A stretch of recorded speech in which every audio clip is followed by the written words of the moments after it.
the president's team, we all know, still refusing to acknowledge Joe Biden as the winner, despite failing, I guess, to present evidence of widespread fraud.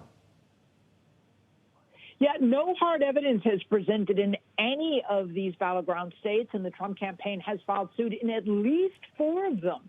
Now, the Georgia Secretary of State, as mentioned, has begun a county-by-county hand recount of ballots, and that would be completed in less than 10 days, which is important because that would be just in time for the state's November 20th deadline to certify the results. The way it works, the states certify the results, and then the federal government certifies the state certifications.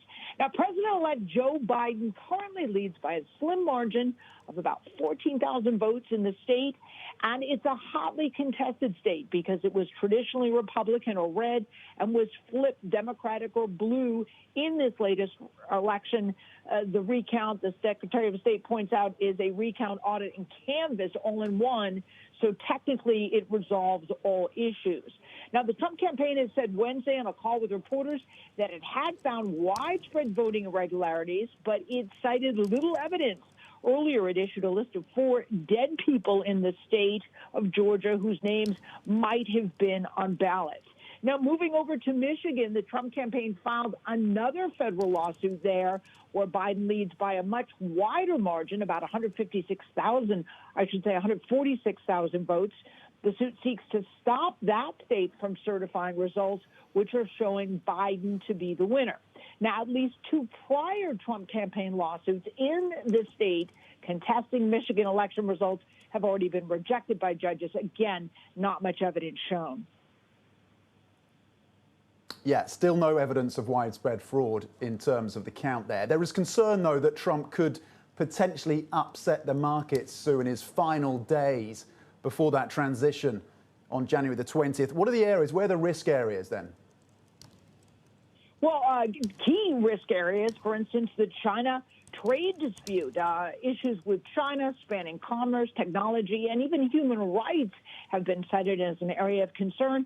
This week, as you may know, Trump has been very low profile. He laid a wreath at the National Cemetery on Veterans Day without making a statement.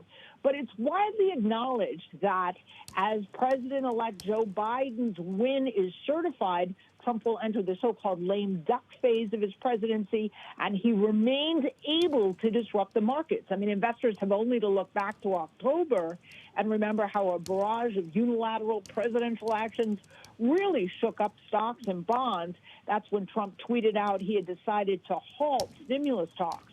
Now, with 10 weeks to go till the transition of a power would occur, there are many that are concerned that in addition to issues with China, the trade spat with Europe, the upcoming deadline for U.S. funding in December, could all offer potential market-moving action. Again, already he's fired the defense chief. He's remade the leadership of the Pentagon. And in the view of one political risk consultant, quote, the upcoming lame duck session could be more tumultuous than ever.